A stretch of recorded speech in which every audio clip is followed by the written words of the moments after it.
come all the way to Lusaka, Zambia. Who do I run into but Voddie Baucham? What are you doing in Lusaka? Living the dream, man. Living the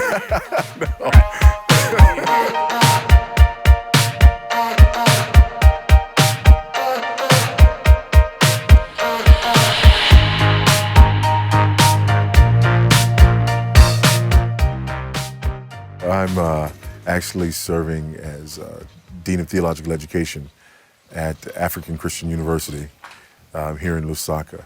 Been here, it'll be 3 years in August, believe it or not, Yeah. that we've actually been here. So, yeah, just helping the Reformed Baptists of Zambia start a university. Now, how did that come about? You're pastoring in Houston, and then suddenly you're living in Zambia, involved in higher education. How did that go down? I came to Zambia for the first time in 2006. Okay. And I came to preach at the August conference that the Reformed Baptists put on here every year. I was actually introduced to that conference through Paul Washer, who's a mutual friend of Conrad's, friend of mine.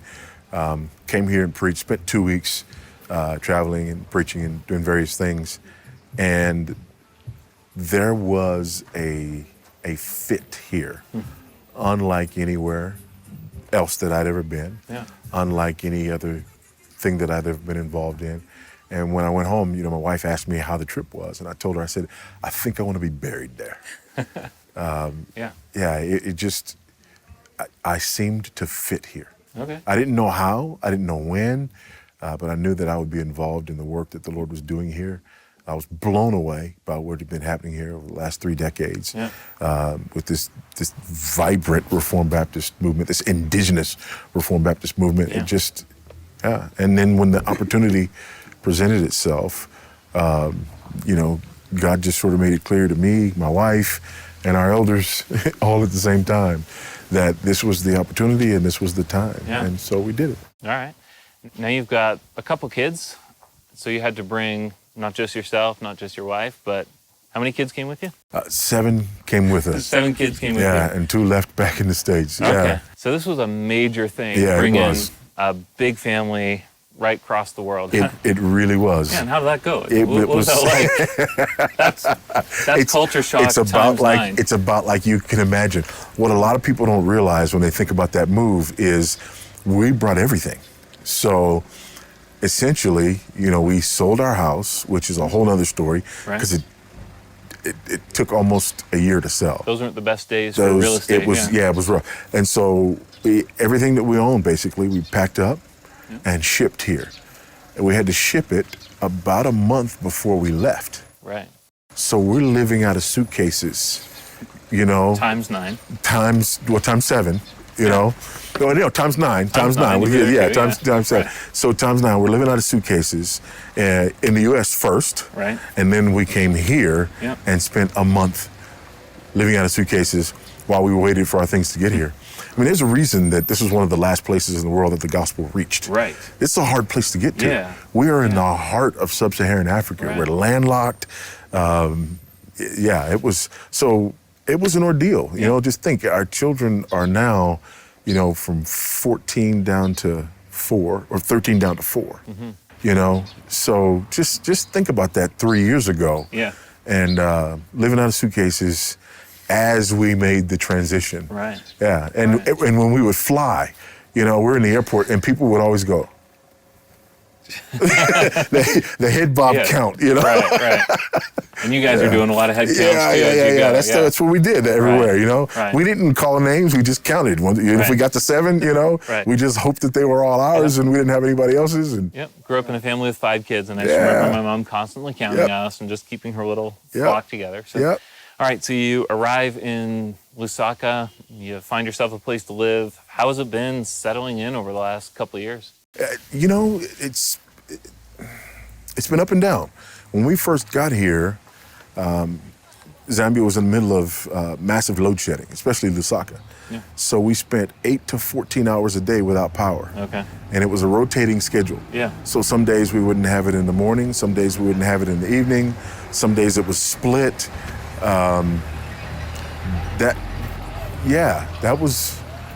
that was interesting with all of us. We stayed in a temporary place, and there weren't a lot of rooms there. It was very interesting. Yeah. You know, it was interesting. Yeah. And the kids, how have they adjusted to life in not just a new country, like a new culture? Yeah, there's been some culture shock. Yeah. It's interesting. Somebody told us that, that kind of, 18-month period is when you expect it. Usually we think about culture shock as just, you get to some place and you look around and things are different. They drive on the other side of the road. Yeah. But really, you have to get into the culture before you begin to realize how foreign things are. Yeah. And it takes a while, and we did. We hit a wall at about that 18-month mark, and it was difficult. Well, of course, we have the advantage of homeschooling. Right. And so a lot of the difficulties that children experience with a transition like this were sort of, mitigated by that. But still, there's stuff, man. And it's ironic because we thought that because of the way we hit the ground and because of all of these things that we had to deal with, that we were getting it over with up front. Right. But no, it happened. Our two oldest children are back in the U.S. Our first grandchild was born while we were here. There were some. My wife's father died. Yeah. She didn't make it to the funeral. Yeah. It's. There've been some ups and downs. Yeah. But it's been great. The people here have been amazing. God was good in that there were 8 years of relationships built. Right. Before any of this started. Yeah. And you know what you're getting with a guy like Conrad. Like his reputation is well established, so there's not going to be great surprises. Like, oh, I didn't know he believed that. Yeah. It's out there. Yeah, and we were really friends. We knew each other for almost a decade, and spent significant amounts of time together here and in the U.S. And so that was really helpful. And when we first got here, his youngest child, his daughter, had just finished university. Okay. When we got here, she showed up with her suitcase. She moved in and lived with us our first year and a half. Oh, wow. Absolutely invaluable. It was amazing. Not just from the standpoint of another set of hands, but a Zambian who guided us through a lot of things. Right. It was amazing. I mean, we just how do you put a value on that? Right. Yeah. What are a couple of things about Zambian culture that have really, let's say, impressed you, that you really appreciate? I appreciate Zambian people and how people matter here. Yeah. I've had the experience on a number of occasions. I'll go into someplace and I remember specifically, trying to deal with my phones. It's different here. Here you buy talk time. You don't have a plan, right? You buy talk. You're talking to people, and all of a sudden you hear boop boop, and they're gone. 10 minutes later, they call you because they scratched off some talk time and put it in there. And so I'm at the store getting ready to get some talk time, and I've got to call. I've got to get some more talk time. I got to get this done. I walk up to the counter, and I'm like, and the girl goes, "Good afternoon." And I'm like, "Good afternoon. And she goes, "And how are you?" And all of a sudden, it just sort of brought me back. Because here, that's what you do. You're not in Houston anymore. Yeah. It's not just, let's just do this. Yeah, it's relational. It's relational, Yeah. And all of a sudden, when I kind of got that, because I used to hate how long things took. Yeah. But when you get to the front of the line, they treat you like you're the only one there. Right, and everybody else just has to wait. Yeah. So I noticed in the customs line today. It's it like moves that at too. Its own pace. Yeah, the customs line moves at its own pace, and it is, and it's a very welcoming culture. Okay. There's a kindness and a gentleness to people here, and it's interesting because Zambians are if you've ever been in New York, if you ever walked around in Manhattan, people kind of have that Manhattan stare, right? They don't. Right. You don't exist. Yeah, you don't exist. You talk to them and they look like you're crazy. Right. Well, Zambians kind of have that Manhattan stare, but if you speak to them, the smile comes in, they stop, and so it's this weird combination of, you look like one thing, but the minute, there's an engagement, the warmth comes on, and it's great. What are a couple things you don't miss about America? Costco, Amazon, next day delivery. Right, yeah. Now they got same day delivery. Don't in Toronto. Yeah, you order in the morning, it's there in the evening. It's phenomenal. Yeah, right. Nobody likes you. So, I don't miss the pace of things. Right. Figured you'd say that. Like that's so I noticeable as you get away from Western cultures. Everything slows down. I don't miss the pace of things. That's one thing that I really don't miss. Okay. A little while ago, there were rumors, something floating around about your health. You're healthy, you're okay? Yeah, well. Things are good? Long story short, I have chronic kidney disease. All right. I've had chronic kidney disease since my early 30s. Okay. And I've been on medication for that for a decade and a half, and I had an allergic reaction. Yeah. I'll show you the picture. It's kind of a... Oh, good. Yeah, I'll show you the picture. It's kind of, So anyway, we kind of cross between Hitch and the Nutty Professor, All right. Yeah, and... Is the picture out there on the internet or anything? No, it's not out there on the internet. Okay. So anyway, this is the medicine that has been, because I have high blood pressure related to my kidney disease, and this medicine was taking care of, the kidney disease and the high blood pressure, whatever. So now I've got to get off of this medicine because of the allergic reaction. So we did some tests, and my kidney function was atrocious. Okay. Yeah, I hadn't tested it in a while. I wasn't really experiencing any symptoms, but I talked about it to a group when I was in the U.S. I didn't intend for it to be posted, for that part to be posted, but it was.